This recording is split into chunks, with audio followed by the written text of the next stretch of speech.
Hi friends, இன்னைக்கு நம்ம வந்து கருவேப்பிலை சாதம் தானே செய்ய போறோம். கைப்பிடி அளவுக்கு கருவேப்பிலைங்க, கடலைப்பருப்பு, உளுத்தம்பருப்பு, காஞ்ச மிளகாய், எண்ணெய் ஊற்றலாம். எல்லாத்தையும் ஒன்றா போட்டு வதக்கணும். நல்லா பொண்ணு வறந்துச்சுங்க. காஞ்ச மிளகாய், கடலைப்பருப்பு, உளுத்தம்பருப்பு எடுத்துக்கலாம். இப்போ அந்த எண்ணெயிலேயே அந்த கருவேப்பிலை போட்டு வதக்கிக்கலாம். கலர் மாறாததுக்கு கொஞ்சோண்டு வதக்கணும். ஒரு கால் ஸ்பூன் ஃபேன் காத்துல ஆற வச்சோம். எல்லாத்தையும் மிக்ஸி ஜாரில் போட்டுக்கலாம். இஞ்சி பூண்டுலாம் போட்டோம்னா துவையல் சாதம் மாதிரி ஆயிடும். அதனால தான் நம்ம வந்து வெறும் கடலைப்பருப்பு, உளுத்தம்பருப்பு, காஞ்ச மிளகாய் இதை முதல்ல அரைச்சிருக்கோம். இது கருவேப்பிலை போட்டுக்கலாம்.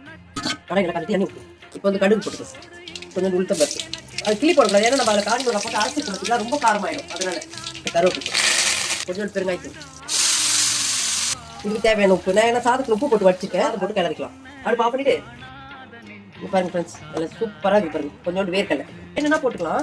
எங்களுக்கு ரொம்ப பிடிக்கும், எல்லாருக்குமே பிடிக்கும். அதனால நான் வேர்க்கடலை இதே போல நீங்களும் ட்ரை பண்ணுங்க ஃப்ரெண்ட்ஸ். வீடியோ உங்களுக்கு பிடிச்சிருந்தா லைக் பண்ணுங்க, ஷேர் பண்ணுங்க, கமெண்ட் பண்ணுங்க. புதுசாக யாராவது பார்க்குறதுனா சப்ஸ்கிரைப் பண்ணி என்ன வேணும்னு கேளுங்க, நான் கண்டிப்பாக போடுறேன். டாடா பாய்.